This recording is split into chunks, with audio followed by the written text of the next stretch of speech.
আসসালামু আলাইকুম। আজকে অনেক কাল পর আমি একটা ভিডিও আসলে করার জন্য ফোনটা নিলাম হাতে। আজকে আমাদের ইফতার দিতে হবে বাসার সবাইকে, ভাড়াটি আন্টি সবাইকে যারা আছে। তো তার জন্যই আম্মু এত কিছু রেডি করে রাখছে। আমি অফিস থেকে এসে দেখি অনেক কিছু আম্মু আগায় রাখছে। আরও কিছু চুলাই, আর এখন ভাজি ভুজিগুলো এবছর আমরা কম করব, কিনে নিয়ে আসা হবে, আব্বু আনতে গেছে।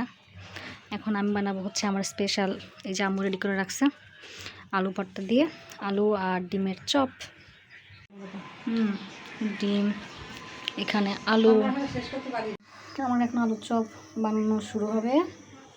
আর এখানে ঈদের থেকে শেখা ঝালের বেগুনি।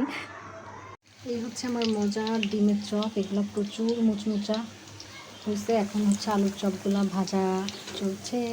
ওই দিনের আসলে আমার কাছে আর কোনো ক্লিপস নাই, পরে যখন সার্ভ করলাম সেসবের কোনো ছবিও নাই। এটা পরবর্তী একটা দিনের ক্লিপস। আর তারপর এটা আরেক দিনের ক্লিপস, এটা গতকালকের ক্লিপস 17 মার্চ। আর আজকে আমি ভয়েস ওভার এডিট করছি 18 মার্চ। তো ঈদের জন্য একটু ইফতার প্রিপারেশন ছিল। এখানে আলুর চপ ছিল, তারপরে গাছের বেগুন, গাছের ঝাল দিয়ে আমি বেগুনিগুলো করছি। তারপরে ছিল হচ্ছে আপেল। ঈদ সবসময় কাঁচা ছোলা খুব পছন্দ করে, তো কাঁচা ছোলা। তারপর এখানে ছিল আনারস, খেজুর, শসা, তারপর রান্না ছোলা। তো এই তো টুকটাক 3-4 দিনের ক্লিপস আমার একবার ছিল, সেটা একসাথে শেয়ার করে দিলাম। আর মাত্র 1.5 দিন পরেই ঈদ, তো ইনশাল্লাহ ঈদের ক্লিপস টুকটাক আমি শেয়ার করবো। আল্লাহ হাফেজ।